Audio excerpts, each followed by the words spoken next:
I love podcast guests who change the way I think about some important aspect of the world. A great example is my guest today, David Eagleman. He's a Stanford neuroscientist whose work on brain plasticity has completely transformed my understanding of the human brain and its possibilities. The key thing about the human brain is it's about 3 pounds. It's locked in silence and darkness. It has no idea where the information is coming from because everything is just electrical spikes and also chemical releases as a result of those spikes. And so what you have in there is this giant symphony of electrical activity going on, and its job is to create a model of the outside world. Welcome to People I Mostly Admire with Steve Levitt. According to Eagleman, the brain is constantly trying to predict the world around it. But of course, the world is unpredictable and surprising, so the brain is constantly updating its model. The capacity of our brains to be ever-changing is usually referred to as plasticity, but Eagleman offers another term, live wired. That's where our conversation begins.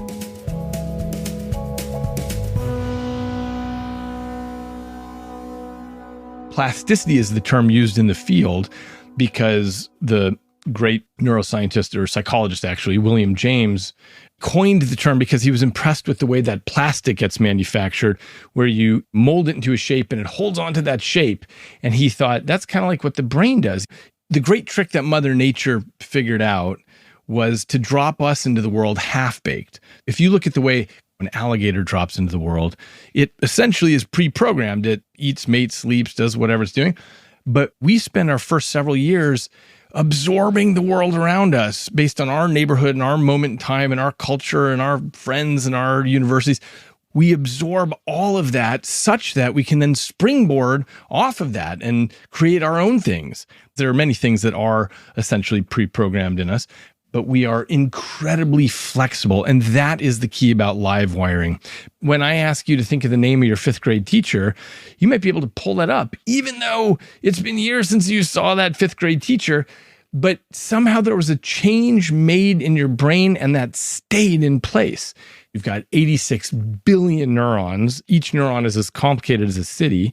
This entire forest of neurons, every moment of your life is changing. It's reconfiguring. It's strengthening connections here and there.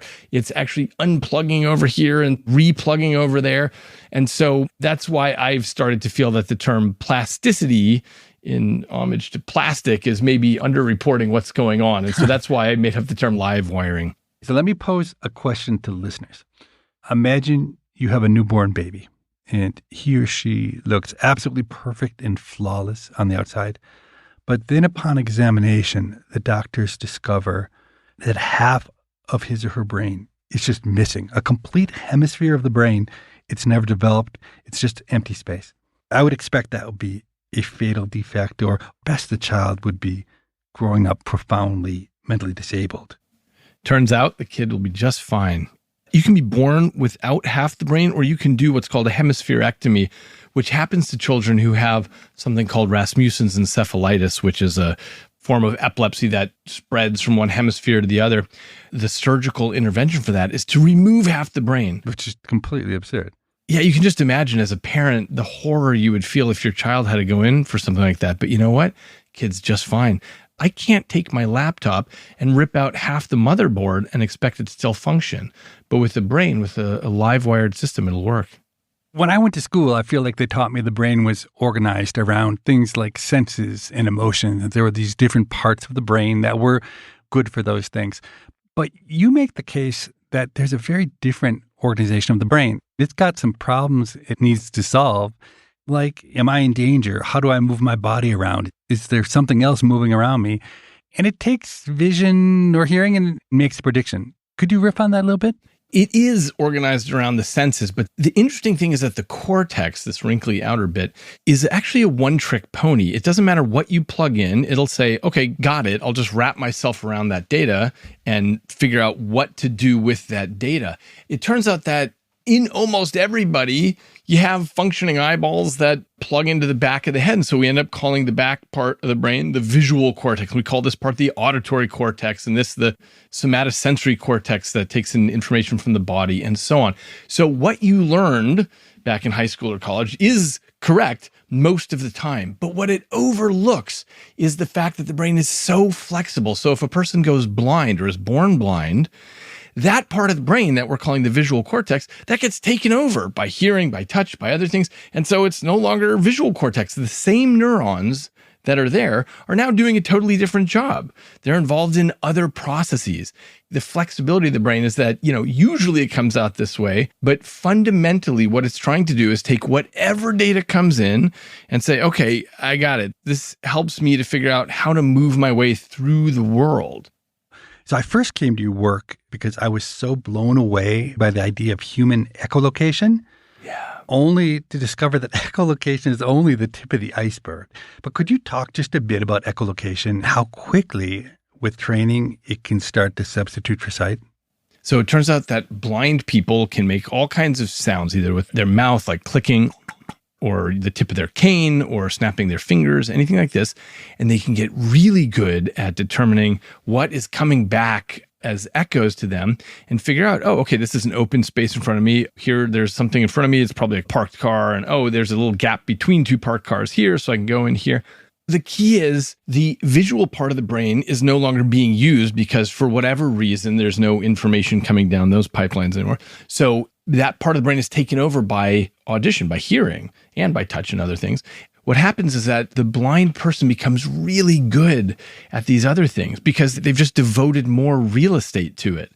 And as a result, they can pick up on all kinds of cues that would be very difficult for me and you because our hearing just isn't that good. Okay, now that all makes sense. But then in these studies, you put a blindfold on a person for 2 or 3 days and you try to teach them echolocation. And if I understand correctly, even over that time scale of 2 or 3 days, the echolocation starts taking over the visual part of the brain. Is that a fair assessment? That is exactly right. This is my colleagues at Harvard. They did this over the course of 5 days. They demonstrated that people could get really good at, there are actually a number of studies like this. They can get really good at reading Braille. They can do things like echolocation. And the speed of it was sort of the surprise. But the real surprise for me came along when, again, my colleagues at Harvard did this study where they blindfolded people tightly and put them in the brain scanner. And they were doing things like making sounds or touching the hand. And they were starting to see activity in the visual cortex after 60 minutes of being blind. And that blew my mind. I couldn't believe it was so rapid that you start to see changes in an hour. So in your book, you talk about REM sleep. And honestly, if I had sat down and tried to come up with an explanation of REM sleep, I could have listed 1,000 ideas. Your pet theory would not be one of them. So explain what REM sleep is, and then tell me why you think we do it. So REM sleep is rapid eye movement sleep. We have this every night, about every 90 minutes, and that's when you dream. So if you wake someone up when their eyes are moving rapidly and you say, hey, what are you thinking about? They'll say, whoa, I was just riding a camel across a meadow. But if you wake them up at other parts of their sleep, they typically won't have anything going on. So that's how we know we dream during REM sleep. But here's the key. My student and I realized that at nighttime, when the planet rotates, we spend half our time in darkness. And obviously, we're very used to this electricity-blessed world. But think about this in historical time. Over the course of hundreds of millions of years, it's really dark. I mean, half the time, you are in blackness.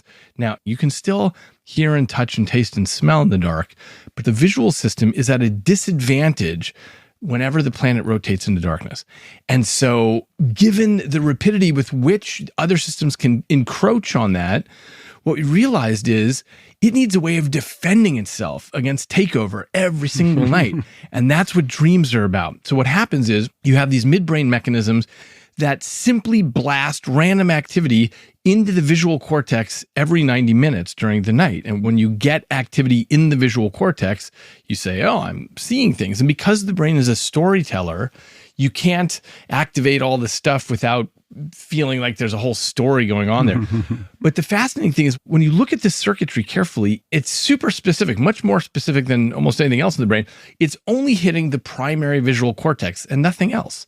And so that led us to a completely new theory about dreams. And what we did after that is we studied 25 different species of primates, and we looked at the amount of REM sleep they have every night. And we also looked at how plastic they are as a species. It turns out that the amount of dream sleep that a creature has exactly correlates with how plastic they are, which is to say, if your visual system is in danger of getting taken over because your brain is very flexible, then you have to have more dream sleep. And by the way, when you look at human infants, they have tons of dream sleep at the beginning when their brains are very plastic.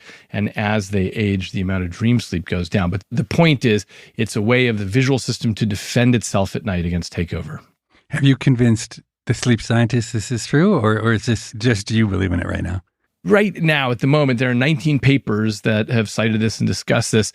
And I think it's right. I mean, look, everything can be wrong. Everything is provisional, but it's the single theory that is quantitative. It's the single theory about dreams that says not only here is a idea for why we dream, but we can compare across species and the predictions match exactly, which is to say the more plastic the species, the more dream sleep it has to have at night. No one would have thought or suspected that you'd see a relationship between, how long it takes you to walk or reach adolescence and how much dream sleep you have. But it turns out that is spot on.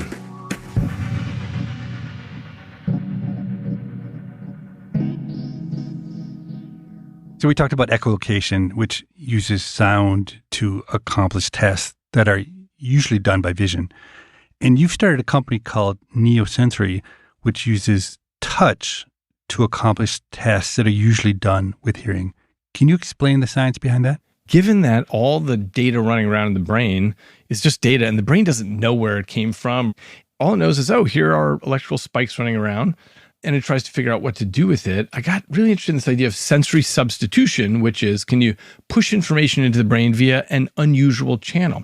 So what we did originally was we built a vest that was covered with vibratory motors, and we captured sound for people who are deaf. So the vest captures sound, breaks it up from high to low frequency, and you're feeling the sound on your torso. By the way, this is exactly what the inner ear does. It breaks up sound from high to low frequency and ships that off to the brain. So we're just transferring the inner ear to the skin of the torso. And it worked. People who are deaf could come to hear the world that way. So I spun this out of my lab as a company, Neuroscience, and we shrunk the vest down to a wristband, and we're on wrists of deaf people all over the world.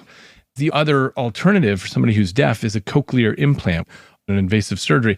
This is much cheaper and does as good a job. So what happens, just make sure I understand it, sounds happen, and this wristband hears the sounds and then shoots electrical impulses into your wrist that correspond to the high and low frequency? It's actually just vibratory motors. So it's just like the buzzer on your cell phone, but we have a string of these buzzers all along your wrist.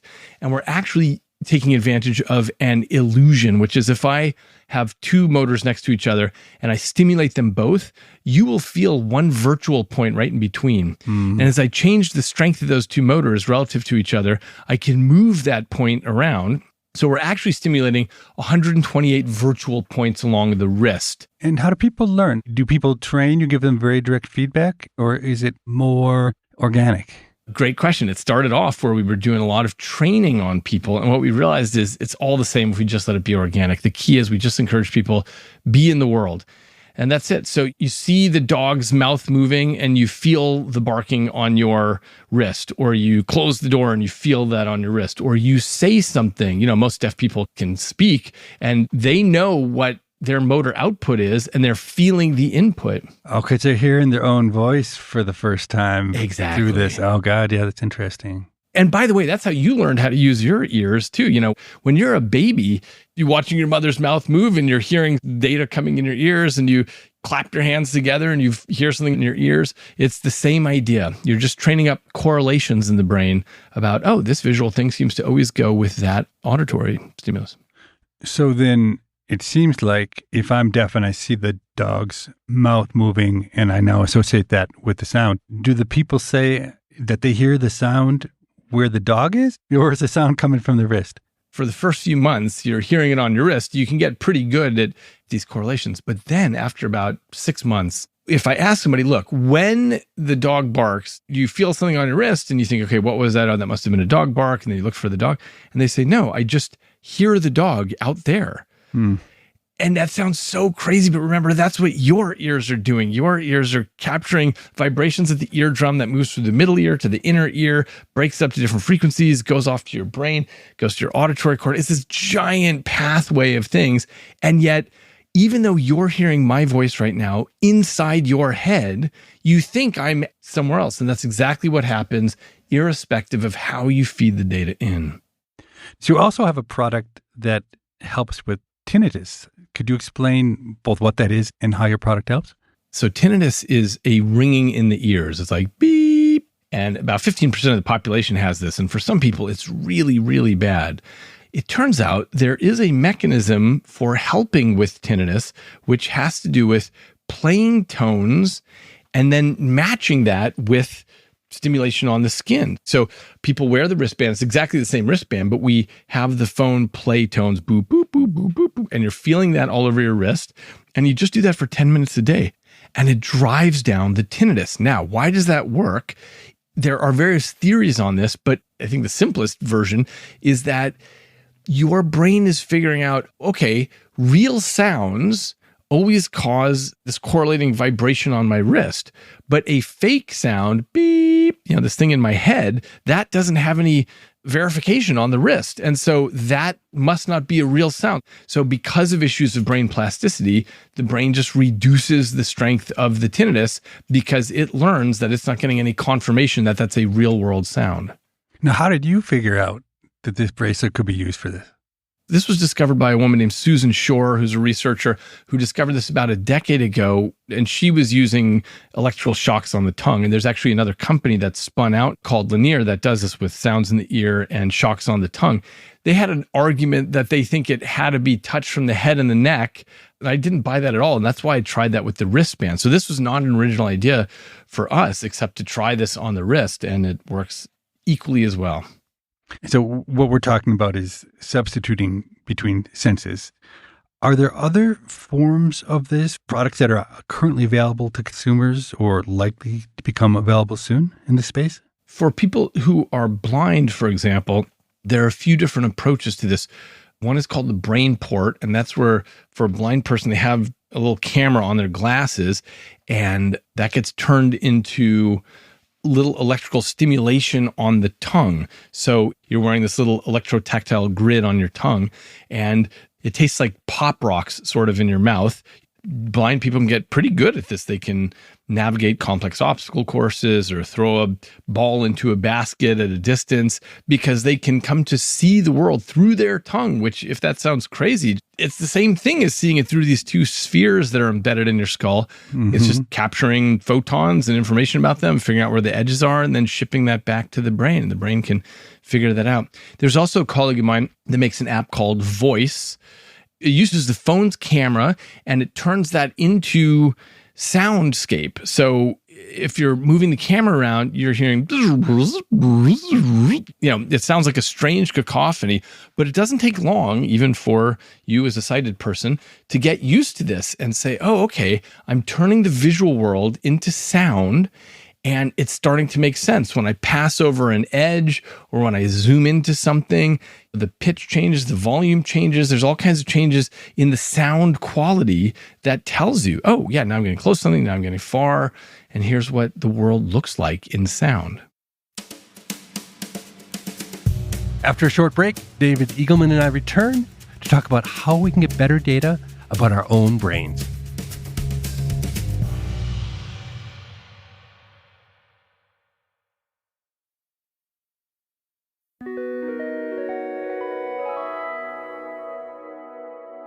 So you're the CEO of Neuroscience. Yep, that's right. What do you like better, being an academic or a CEO? They're very different activities that have very different skill sets. being an academic. And the reason is I'm fundamentally an ideator, and being an operator is something that is not quite as much fun for me. I mean, there are many aspects to it that I do enjoy, and I think I'm not bad at it, but I don't love it as much as spending 100% of my time doing the real creative work.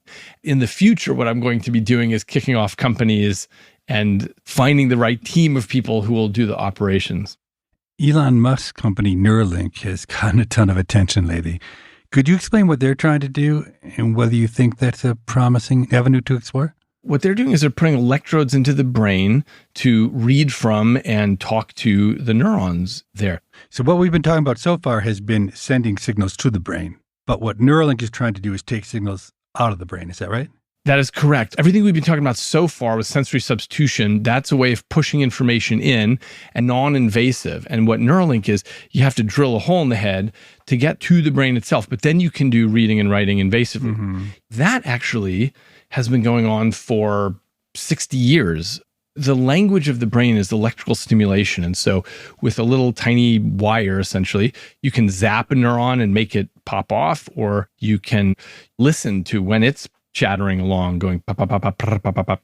There's nothing actually new about what Neuralink is doing, except that they're making a 1-ton robot that sews the electrodes into the brain so it can do it smaller and tighter and faster than a neurosurgeon can. And by the way, there are a lot of great companies doing this sort of thing with electrodes. As people get access to the brain, we're finally getting to a point, we're not there yet, but we're getting to a point where we'll finally be able to push theory forward. There's really no shortage of theoretical ideas in neuroscience. Maybe the brain works this way or that way, but fundamentally, we don't have enough data because, as I mentioned, you've got these 86 billion neurons all doing their thing, and we have never measured what all these things are doing at the same time. So we have technologies like functional magnetic resonance imaging, fMRI, which measures big blobby volumes of, there was some activity there and some activity there, but that doesn't tell us what's happening at the level of individual neurons. We can currently measure some individual neurons, but not many of them. Be like if an alien asked one person in New York City, hey, what's going on here? And then tried to extrapolate to understand the entire economy of New York City and how that's all working. So I think we're finally getting closer to the point where we'll have real data about, wow, this is what thousands or eventually hundreds of thousands or millions of neurons are actually doing in real time at the same moment. And then we'll be able to really get progress. I actually think the future is not in things like Neuralink, but the next level past that, which is going to be nanorobotics. This is all theoretical right now, but I don't think this is more than 20, 30 years off, where you do three-dimensional printing, atomically precise. You make molecular robots, hundreds of millions of these, and then you put them in a capsule and you swallow the capsule, and these little robots swim around and they go into your neurons, these cells in your brain, and from there, they can send out little signals saying, hey, this neuron just fired. And once we have that sort of thing, then we can say non-invasively, here's what all these neurons are doing at the same time, and then we'll really understand the brain. I've worn a continuous glucose monitor a few times. So you stick this thing in your arm and you leave it there for 10 days. And every 5 minutes, it gives you a reading of your blood glucose level. And it gives you direct feedback on how your body responds to the foods you eat, also to stress or lack of sleep, that you simply don't get otherwise. And I learned more about my metabolism in 10 days than I had over the entire rest of my life combined. What you're talking about with these nano robots is obviously in the future, but is there anything now that I can buy and I can strap on my head? And I know it's not going to be individual neurons, but that would allow me to get feedback about my brain waves and be able to learn in that same way I do with the glucose monitor? What we have now is EEG, electroencephalography, and there are several really good companies like Muse and Emotive that have come out with at-home methods. You just strap this thing on your head and you can measure what's going on with your brain waves. The problem is that brain waves are still pretty distant from the activity of 86 billion chattering neurons. An analogy would be if you went to your favorite baseball stadium and you attached a few microphones to the outside of the stadium and you listened to a baseball game, but all you could hear with these microphones is occasionally the crack of the bat and the roar of the crowd. And then your job is to reconstruct what baseball is just from these few little signals you're getting. So I'm afraid it's still a pretty crude technology. I could imagine that I would put one of these EEGs on and I would just find some feeling I liked, bliss or peace, or maybe it's a feeling induced by drugs and alcohol. And I would be able to see what my brain patterns looked like in those states. Then I could sit around and try to work towards reproducing those same patterns. Now, it might not actually lead to anything good, but in your professional opinion, total waste of time you trying to do that? The fact is, if you felt good at some moment in your life and you sat around and tried to reproduce that, I think you'd do just as well thinking about that moment and trying to put yourself in that state rather than trying to match a squiggly line. You know, I'm a big believer in data, though, and Likewise. It seems like somebody should be building AI systems that are able to look at those squiggles and give me feedback. I guess what I'm looking for is feedback. The thing that is so hard about the brain is that we don't get direct feedback about what's going on, which is how the brain is so good at what it does. If the brain didn't get feedback from the world about what it was doing, it wouldn't be any good at predicting things. So I'm trying to find a way that I can get feedback. But it sounds like you're saying I got to live for 20 more years if I want to hope to do that. I think that's right. I mean, there's also this very deep question about what kind of feedback is useful for you. So most of the action in your brain is happening unconsciously. It's happening well below the surface of your awareness or your ability to access it. And the fact is that your brain works much better that way. Do you play tennis, for example? Not well. Or golf? Golf I play. Okay, good. So if I ask you, hey, Stephen, tell me exactly how you swing that golf club, the more you start thinking about it, the worse you're going to be at it, because consciousness, when it starts poking around in areas that it doesn't belong, it's only going to make things worse. And so it is an interesting question about the kind of things that we want to be more conscious of. I'm trying some of these experiments now, actually using my wristband, wearing EEG and getting a summarized feedback on the wrist. So I don't have to stare at a screen, but as I'm walking around during the day, I have a sense of what's going on with this. Or with the smartwatch, having a sense of what's going on with my physiology.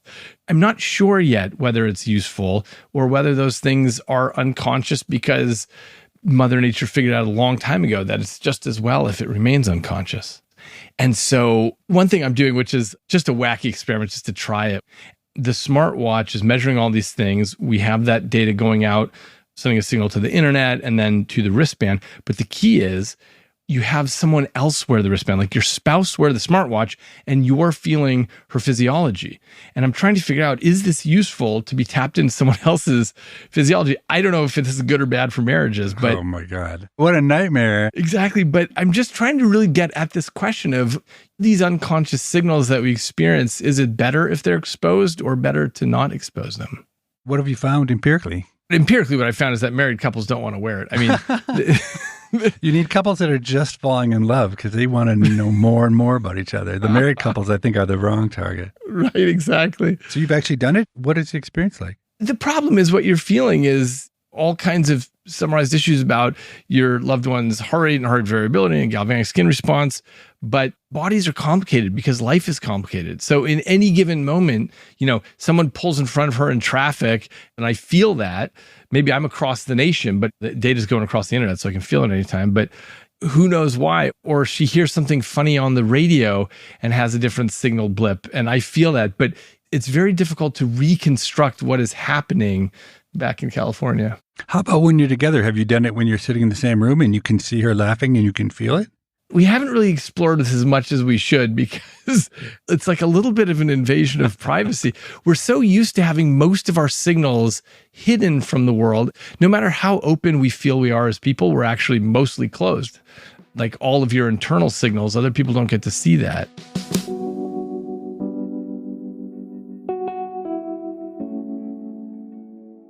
So in my lived experience, I walk around and there's almost nonstop chatter in my head. It's like there's a narrator who's commenting on what I'm observing in the world. My particular voice does a lot of rehearsing of what I'm going to say out loud in the future and a lot of rehashing of past social interactions. Other people have voices in their head that are constantly criticizing and belittling them. But either way, there's both a voice that's talking and there's also some other entity in my head that's listening to that voice and reacting. Does neuroscience have an explanation for this sort of thing? In my book, Incognito, the way I cast the whole thing is that the right way to think about the brain is like a team of rivals. Lincoln, when he set up his presidential cabinet, he set up several rivals in it, and they were all functioning as a team. That's really what's going on under the hood in your head, is you've got all these drives that want different things all the time. So if I put a slice of chocolate cake in front of you, Stephen, part of your brain says, ooh, that's a good energy source, let's eat it. Part of your brain says, no, don't eat it, it'll make me overweight. Part of your brain says, okay, I'll eat it, but I'll go to the gym tonight. And the question is, who is talking with whom here? It's all you, but it's different parts of you. All these drives that are constantly arguing it out. So the way to think about the brain, I suggest, is like a neural parliament, where you have all these different political parties, all of whom love their country, but they all have different ways of going about driving it and what they think should happen. And so this is part of why you can talk to yourself. Another issue here is just that what you have in the brain is mostly internal feedback loops. So yes, you're practicing everything. You're both speaking and listening. It's, by the way, generating activity in the same parts of the brain as listening and speaking that you would normally do. It's just internal before anything comes out. Is there somebody who's in charge? No, there's nobody who's in charge. And so what happens is it's always a voting scheme, like a parliament. So for example, there are some times when you will make one decision about that chocolate cake and other times when you will make the opposite decision, just depending on how the votes are going and how hungry you are, how emotional you are, how whatever, you'll come to a different conclusion, a different vote in the parliament. Language is such an effective form of communicating and of summarizing information that, at least my impression inside my head, is that a lot of this is being mediated through language. But I also have this impression that there are parts of my brain that are not very good with language. And maybe I'm crazy, but I have this working theory that the language parts of my brain have really co-opted power. The non-speaking parts of my brain, they actually feel to me like the good parts of me, the interesting parts of me, but I feel like they're essentially held hostage by the language parts. Does that make any sense? Well, this might be a good reason for you to keep pursuing possible ways to tap into your brain data. There was a study done many years ago where some scientists wanted to know, what are people's thoughts exactly? So what they did is they gave everyone a little beeper that would just go off at totally random times during the day. So you'd be doing whatever you're doing and then beep, and your instructions were write down your thoughts immediately. What were you just thinking about when the beep went off? It turned out, much to their surprise, that most thoughts were not verbal. Instead of I was thinking this to myself, it was more like I was reaching to pick up my phone and I was going to put my phone over here, but there was nothing verbal about it. So language might not have had the total takeover that you think. And by the way, it turns out that the internal voice is on a big spectrum across the population, which is to say some people like you have a very loud internal radio. I happen to be at the other end of the spectrum where I have no internal radio at all. I never hear anything in my head. That's called anendophasia. But everyone is somewhere along this spectrum. One of the points that I've always really concentrated on in neuroscience is what are the actual differences between people? And traditionally that's been looked at in terms of disease states. But the question is, from person to person who are in the normal part of the distribution, what are the differences between us? And it turns out those are manifold. So take something like how clearly you visualize when you imagine something. So if I ask you to imagine a dog running across a flowery meadow towards a cat, you might have something like a movie in your head. Other people have no image at all. They understand it conceptually, but they don't have any image in their head at all. And it turns out when you carefully study this, the whole population is smeared across the spectrum. So our internal lives from person to person can be quite different. So when you talk about the spectrum, it makes me think of synesthesia. Could you explain what that is and how that works? So I've spent about 25 years now studying synesthesia, and that has to do with some percentage of the population has a mixture of the senses. So for example, they might look at letters on a page and that triggers a color experience for them, or they hear music and that causes them to see some visual, or they put some taste in their mouth and it causes them to have a feeling on their fingertips. There are dozens and dozens of forms of synesthesia, but what they all have to do with is a cross-blending of things that are normally separate in the rest of the population. And what share of the population has these patterns? So it's about 3% of the population that has colored letters or colored weekdays or months or numbers. Well, it's big. It's interesting. I wouldn't have thought it was so big. The crazy part is that if you have synesthesia, it probably has never struck you that 97% of the population does not see the world the way that you see it. Everyone's got their own story going on inside, and it's rare that we stop to consider the possibility that other people do not have the same reality that we do. And what's going on in the brain? In the case of synesthesia, it's just a little bit of crosstalk between two areas that in the rest of the population tend to be separate but neighboring. So it's like porous borders between two countries. So they just get a little bit of data leakage, and that's what causes them to have a joint sensation of something. People make a big deal out of it when they talk about musicians having this, and they imply that it's helpful, that it makes them better musicians. Do you think there's truth to that, or is it just that if 3% of the population has this, then there are going to be some great musicians among them? I suspect it's the latter, which is to say everyone loves pointing out synesthetic musicians, but no one has done a study on how many deep sea divers have synesthesia, or how many accountants have synesthesia. And so we don't really know if it's disproportionate among musicians. So you've created this database of people who have the condition, and you find a pattern that is completely and totally bizarre.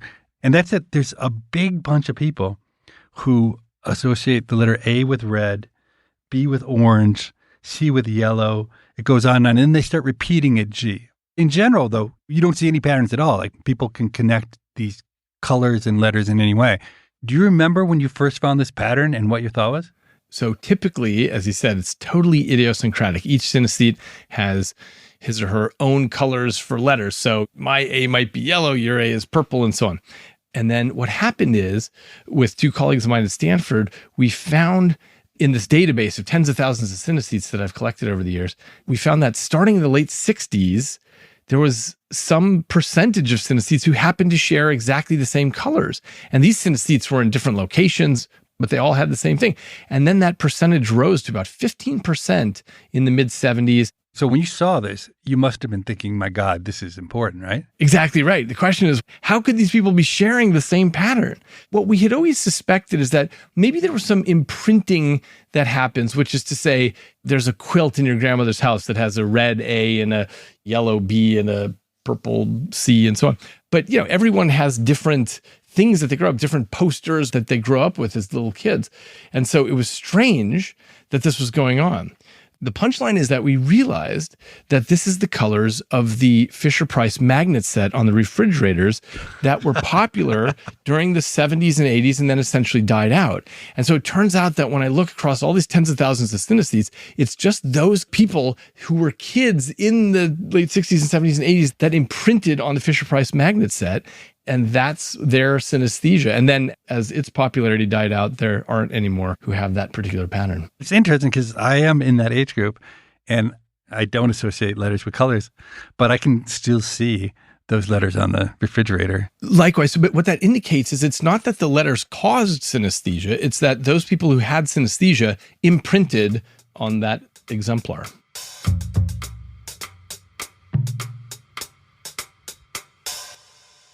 Now, as a neuroscientist, I have to imagine that the way we teach in traditional classrooms with a teacher or professor at a blackboard lecturing to a huge group of passive students, that must make you cringe, right? It does increasingly, yes. How should we teach? I think the next generation is going to be smarter than we are simply because of the broadness of the diet that they can consume. Whenever they're curious about something, they jump on the internet, they get the answer straight away, or from Alexa or from ChatGPT. They just get the answers, and that is massively useful for a few reasons. One is that when you are curious about something, you have the right cocktail of neurotransmitters present to make that information stick. So if you get the answer to something in the context of your curiosity, then it's going to stay with you. Whereas you and I grew up in an era where we had lots of just in case information. What do you mean by that? Oh, you know, like just in case you ever need to know that the Battle of Hastings happened in 1066, here you go. And you want to contrast that with just-in-time information. Exactly. I need to know how to fix my car. And so the internet tells me, and then I can really remember it because I need it. That's exactly it. And so, look, for all of us with kids, I know you've got kids, I've got kids, and we feel like, oh, my kid's on YouTube and wasting time.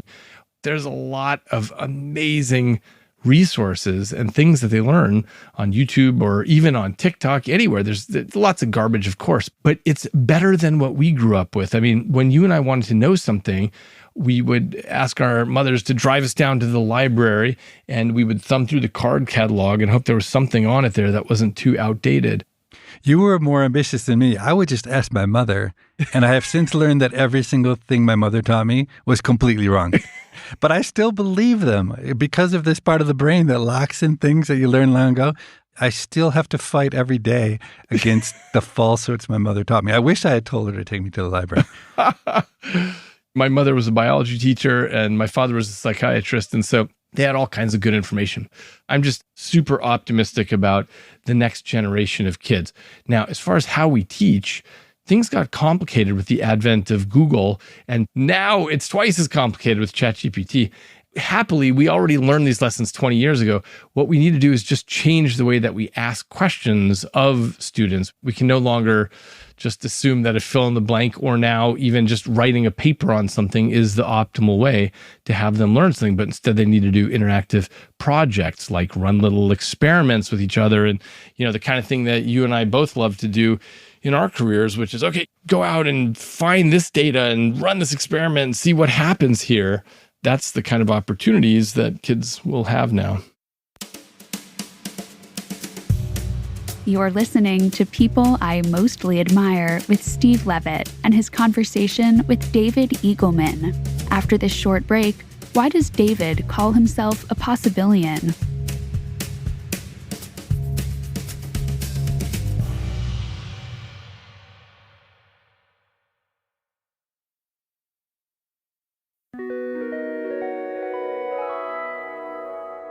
David Eagleman is a professor, a CEO, leader of a nonprofit called the Center for Science and Law, host of TV shows on PBS and Netflix, and the founder of Possibilianism.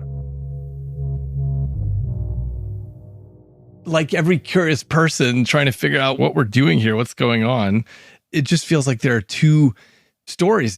Either there's some religion story, or there's the story of strict atheism, which I tend to agree with, but it tends to come with this thing of, look, we've got it all figured out. There's nothing more to ask here.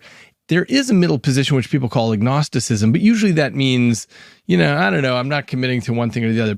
I got interested in defining this new thing that I call possibilianism, which is to try to go out there and do what a scientist does, which is an active exploration of the possibility space.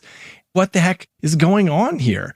We live in such a big and mysterious cosmos. Everything about our existence is sort of weird. And obviously the whole Judeo-Christian tradition, that's one little point in that possibility space, or the possibility that there's absolutely nothing and we're just atoms and we die. And that's certainly a spot over here in the possibility space. But there's lots of other possibilities. And so I'm not willing to commit to one team or the other without having sufficient evidence. So that's why I call myself a possibilian. And so in support of Possibilianism, maybe a better name could be in order, you wrote a book called 40 Tales from the Afterlives. How do you describe it to people? I call it literary fiction. It's 40 short stories that are all mutually exclusive, and they're all pretty funny, I would like to think, but they're also kind of gut-wrenching. And what I'm doing is shining the flashlight around the possibility space. None of them are meant to be taken seriously, but what the exercise of having 40 completely different stories gives us is a sense of, wow, actually, there's a lot that we don't know here. So obviously in some of the stories, God is a female. In some stories, God is a married couple. In some stories, God is a species of dim-witted creatures. In one story, God is actually the size of a bacterium and doesn't know that we exist. And in lots of stories, there's no God at all. That book is something I wrote over the course of 7 years and became an international bestseller. It blew up into lots of different languages. And it actually got turned into 2 operas. Brian Eno made an opera at the Sydney Opera House in Australia, and Max Richter made it into an opera at the Royal Opera House in London. It's really had a life to it that I wouldn't have ever guessed. And can I tell you candidly, when I heard about the book, I saw the subtitle and I thought, I have zero interest in reading a book about the afterlife. I totally misunderstood what the book was about. And then I certainly didn't understand that some was Latin. Some actually I chose because, among other things, that's the title story. In the afterlife, you relive your life, but all the moments that share a quality are grouped together. So you spend 3 months waiting in line, and you spend 900 hours sitting on the toilet, and you spend 30 years sleeping. All in a row. Exactly. And this amount of time looking for lost items, and this amount of time realizing you've forgotten someone's name, and this amount of time falling, and so on. Part of why I use the title Sum is because of the sum of events in your life like that.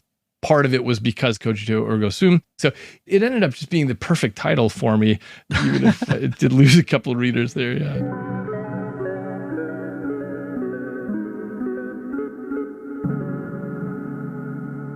If we were to come back in 100 years, what do you think will be most different? I know that's a hard prediction to make, but what do you see as transforming most in the areas you work in? So as I said earlier, I think a big part of it is just what are these billions of neurons doing in real time when a brain is moving through the world? That's part of it. You know, the big textbook that we have in our field is called Principles of Neuroscience, and it's about 900 pages. And it's not actually principles. It's just a data dump of all this crazy stuff we know. And in 100 years, I expect it'll be like 90 pages. We'll have things where we put big theoretical frameworks together and we say, okay, look, all this other stuff, these are just expressions of this basic principle that we have now figured out. We're in a very interesting moment in time because we are still lacking the big picture of the principles going on. Do you pay much attention to behavioral economics? Yes, I do. What do you think of it? Oh, it's great. And that's probably the direction that a lot of fields will go is how do humans actually behave? One of the big things that I find most interesting about behavioral economics comes back to this issue about the team of rivals. So when people measure in the brain how we actually make decisions about whatever, what you find is there are totally separable networks going on. So some networks care about the valuation of something, the price point. You have totally other networks that care about the anticipated emotional experience about something. You have other networks that care about the social context, like what do my friends think about this? You have mechanisms that care about short-term gratification. You have other mechanisms that are thinking about the long-term, what kind of person do I want to be? All these things are battling it out under the hood. It's like the Three Stooges sticking each other in the eye and wrestling each other's arms and stuff. But what's fascinating is when you're standing in the grocery store aisle trying to decide, which flavor of ice cream you're going to buy, you don't know about these raging battles happening under the hood. You just stand there for a while and then you say, okay, I'll grab this one over here. So I think there continues to be a very rich intersection between economics and neuroscience. There was a point in time among economists that there was a lot of optimism that we could really nail macroeconomics, so inflation and interest rates and whatnot, and we could really understand how the system worked. And I think there's been a real step back from that. And the view now is, look, it's an enormous complex system. And we've really, I guess, given up in the short run. Are you at all worried that's where we're going with the brain? Oh, gosh, no. And the reason is because we've got all these billions of brains running around. What that tells us is it has to be pretty simple in principle. You got 19,000 genes. That's all you've got. Mm-hmm. Something about it has to be as simple as falling off a log for it to work out very well so often, billions of times. People are super excited right now about these generative AI models, the large language models. What's your take on it? I think they're amazing, and it's such a pleasure to see where things are going. Essentially, these artificial neural networks took off from a very simplified version of the brain, which is, hey, look, you've got units and they're connected. And what if we can change the strength between these connections? That is the birth of artificial neural networks. And in a very short time, that has now become this thing that has read everything ever written on the planet and can give extraordinary answers. So it's absolutely lovely what's happened. But it's not yet the brain or anything like it for a couple of reasons. It's just taking the very first idea about the brain and running with it. What a large language model does not have is an internal model of the world. It's just acting as a statistical parrot. It's saying, okay, given these words, what is the next word most likely to be given everything that I've ever read on the planet? And so it's really good at that, but it has no idea. If you say, hey, look, when President Biden walks into a room, do his eyebrows come with him? It can't answer. It has no idea because it has no model of the world, no physical model. And so things that a 6-year-old can answer, it is stuck on. I'm actually writing an article right now on what I call the intelligence echo illusion, which is simply that a lot of people ask a question to ChatGPT and then be amazed by its answer. But in fact, it's simply echoing something that someone has written before on that question that you asked. I did a calculation on this. It turns out that if you read every day of your life, you can only read 1/1000th of what ChatGPT has taken in. So there's lots of questions that you might ask that you don't even realize someone has asked and answered before. But of course, it knows that, and so it tells you the answer.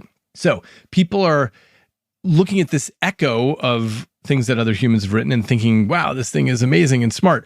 It is not actually intelligent or sentient in the way that we are. It has no theory of mind the way that we do. It has no physical model of the world the way that we do. Now, this is not a criticism of it in the sense that it can do all kinds of amazing stuff and it's going to change the world, but it's not the brain yet, and there's still plenty of work to be done to get something that actually acts like the brain. Do you think that it is a solvable problem to give these models a theory of mind, a model of the world? I suspect so, because there are 8.2 billion of us who have this functioning in our brains. And as far as we can tell, we're just made of physical stuff. So we're just very sophisticated algorithms, and it's just a matter of cracking what that algorithm is. And when you talk about this theory of the mind, do you vaguely have the sense of the part of the brain that's pre-programmed that we come with? Or you think that the theory of the mind is something that developed early on in life? Asking what part of the brain is involved in something is like if you said, here's a map of New York City, point to exactly where the economy is. Well, the economy is something that comes out of the whole functioning of everything going on there. There's no one spot for it. Essentially, every question in the brain is like that too. You can't say, hey, point to the area for generosity or conspiracy theories. It has to do with the whole network and every part of it. And that's the same thing for how we build models of the world. So the existing large language models start with a blank slate, and then they're fed enormous amounts of information, and they make their predictions off that. But what I was understanding you saying was, well, humans aren't a blank slate. They have a model of the world in the background through which we are able to make better predictions about the world because we know how to integrate the incoming flow of zeros and ones with this model. So I guess I'm just wondering, if you were a researcher in this area, is the idea you would not start with a blank slate? Or do you think that it has to emerge organically? It's actually a slightly different issue, which is the architecture of the model. I don't know that we start with a model of the world as such. It's that we're looking at all these things that impinge on our senses, and then we are learning, hey, the things that I do change what impinges on my senses. When I turn my head, that changes the visuals. When I say this to somebody, that changes how they react to me. So our architecture is such that we're learning stimulus and response with the world in a sense. The architecture of a large language model is simply statistics of words. It's just saying, hey, given these words, what's the next word? So what we need to do is embed these LLMs into robots that can move around, and they have a utility function. They're trying to accomplish things. In that world, the models will get a lot more feedback because they'd actually care about what they're producing in ways that would lead them to hopefully get better. Being embodied is certainly part of the issue, but it actually needs a different architecture than just an LLM. If you stuck something that just looks at what is the next word in a body, it still is just looking for the next word. It doesn't have the architecture to say, hey, how do my actions reflect on what comes back to me? Yeah, it needs a different utility function. It needs to get rewards when it gets it right. It's actually more than the utility function. It's the architecture of saying, my job is to build a model internally of what I think is going on externally.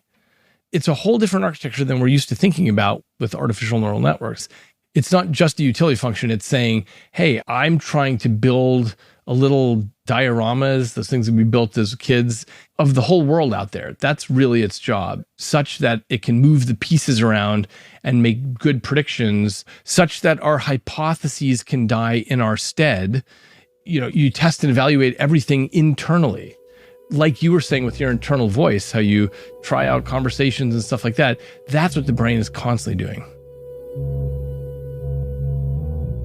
They say as you get older, it's important to keep challenging your brain by learning new things like a foreign language. I can't say I found learning German to be all that much fun, and I definitely have not turned out to be very good at it. So I've been looking for a new brain challenge, and I have to say, I find echolocation very intriguing.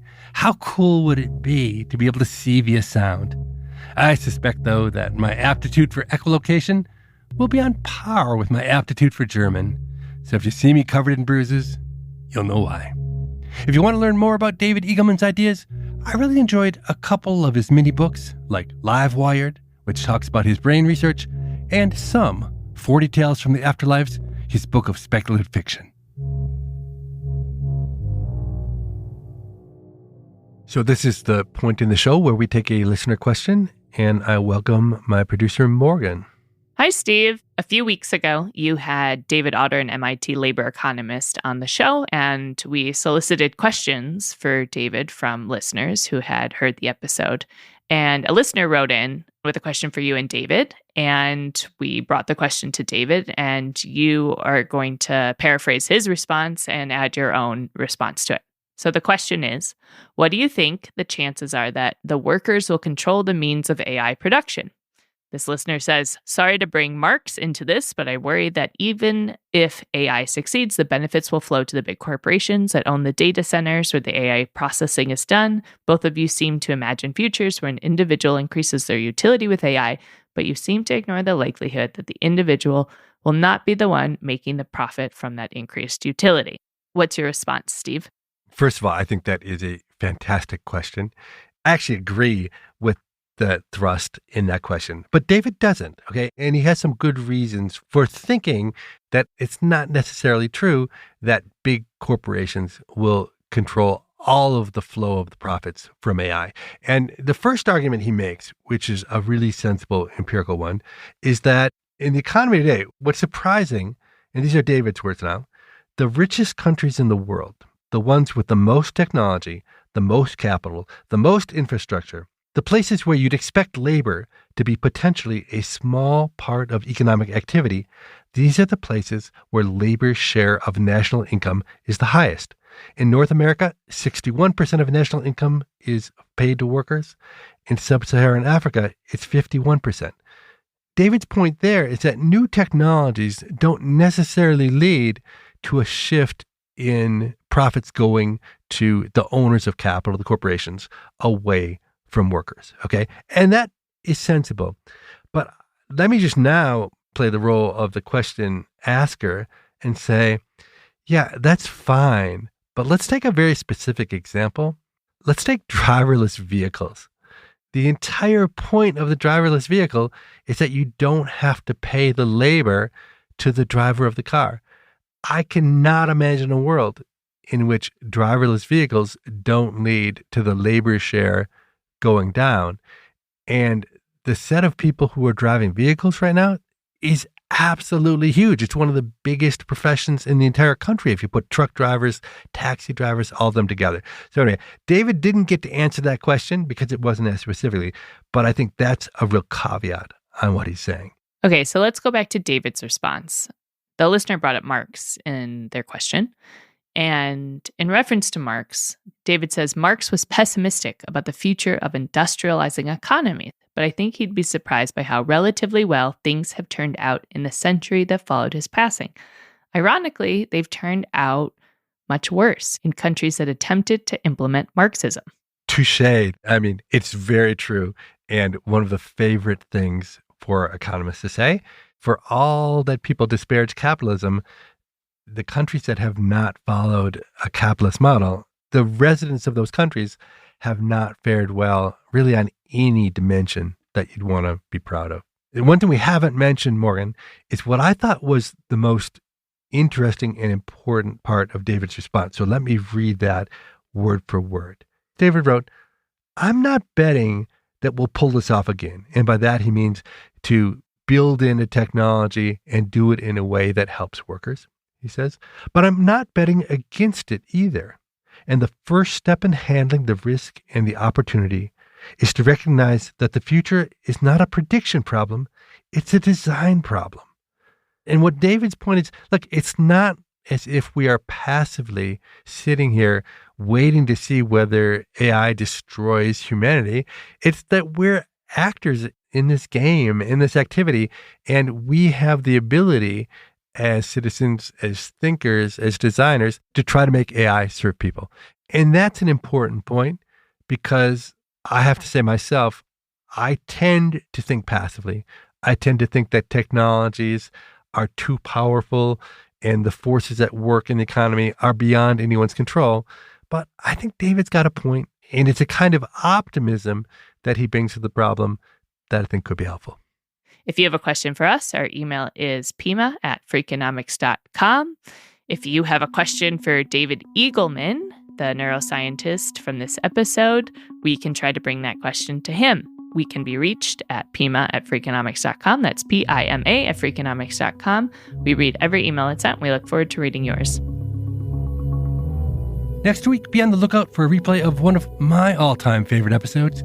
It's an interview I did with Pete Docter back in 2021. He's the chief creative officer at Pixar. And in 2 weeks, we got a brand new episode featuring Neil deGrasse Tyson. He's a PhD astrophysicist who is arguably the greatest science popularizer of our generation. Mercury, Venus, Mars, Jupiter, Saturn, the Sun, and the Moon. So Sunday is named for what? I think probably the sun. Yes. Okay. Saturday? Saturday? The moon? No, Saturn. Saturn. These are not hard questions. As always, thanks for listening, and we'll see you back soon. People I Mostly Admire is part of the Freakonomics Radio Network, which also includes Freakonomics Radio, No Stupid Questions, and The Economics of Everyday Things. All our shows are produced by Stitcher and Renbud Radio. This episode was produced by Morgan Levy, with help from Lyric Bowditch and mixed by Jasmine Klinger. We had research assistance from Daniel Moritz Rapson. Our theme music was composed by Luis Guerra. We can be reached at pima@freakonomics.com. That's PIMA@freakonomics.com. Thanks for listening.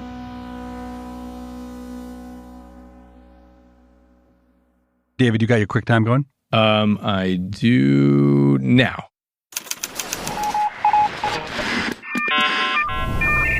The Freakonomics Radio Network, the hidden side of everything. Stitcher.